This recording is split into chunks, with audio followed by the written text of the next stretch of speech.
Delk and I just did this program here at the Conclave.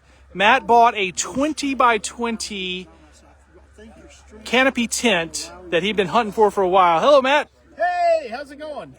And Matt and I set this up.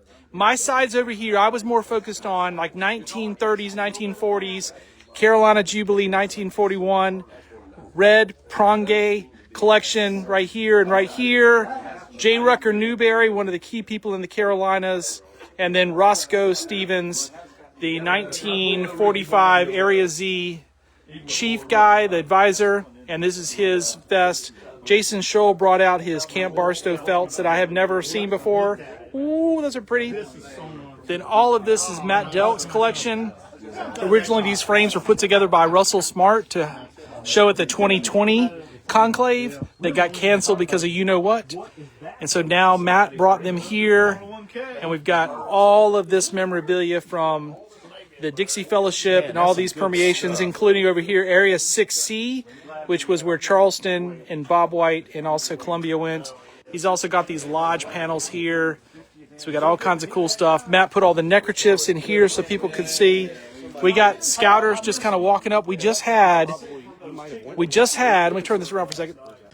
We just had about, I would say 100 people came to this presentation that Matt and I did. We got a little long-winded. We went for about an hour and 15 minutes. Let's just say an hour and 16 minutes. I like 116. And I did the first 30 minutes kind of talking about how did we get there, giving a lot of credit to Talataktaki Lodge in Greensboro, being the first lodge in the Carolinas in 1933. And then J. Rucker Newberry gave a lot of credit to Wahissa and those guys, Hale and also Vaughn Lloyd. And so we did all this at our conclave.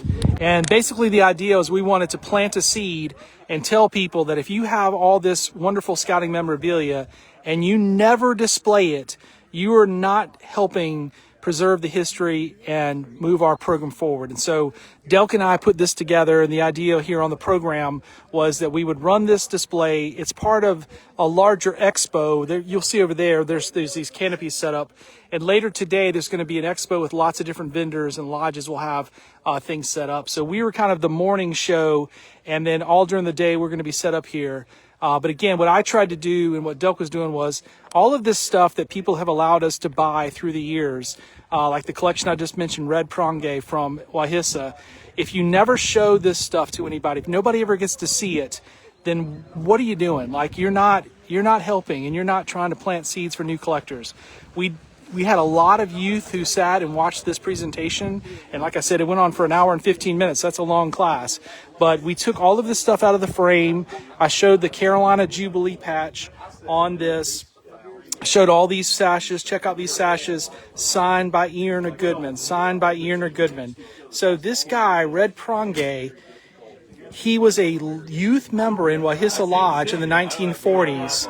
And he was big into the Order of the Arrow. He went to all of these area meetings in North Carolina, the first one in 45. Here's the program.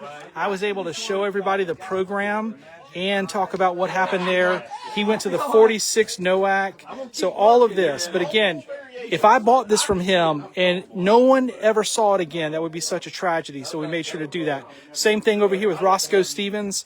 I bought this from his son, Larry. That's the first lodge flap or lodge patch. That's Roscoe's sash. Here's his vest. This vest is incredible. He was the scout executive in Columbia when our Area Z, had its first meeting. He later went to Occoneechee. He later went to Wahissa. And his vest itself is a museum display piece. But the problem is in South Carolina, nobody has a scout museum. There is literally no council has an organized scout museum, unlike in North Carolina, where actually several councils have organized this and have official board-sponsored, board-approved organizations. So since we don't have a scout museum in South Carolina, we have to make one. We have to bring it to the people, which maybe that's even better. And that's what Delk and I were trying to do here. I want to point out, as I'm doing this video, Rick Horn. Rick is with Cherokee Council. What's the name of the museum there? It's the Bill Ferguson, the Field North State Council Scout Museum. Gotcha. And it's at Camp Cherokee. Scout Reservation. Yep.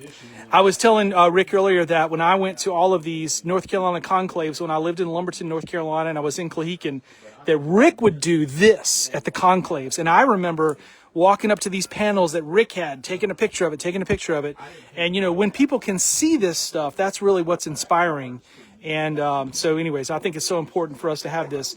But the sort of pain point for us was getting on the schedule, being an official part of it, where we could have permission to have this tent in a prime location, you know, have our little signs out so everyone could find us.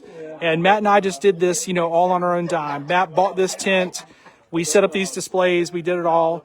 But, you know, again, this is why you collect scouting memorabilia so you can pass it down to the next generation.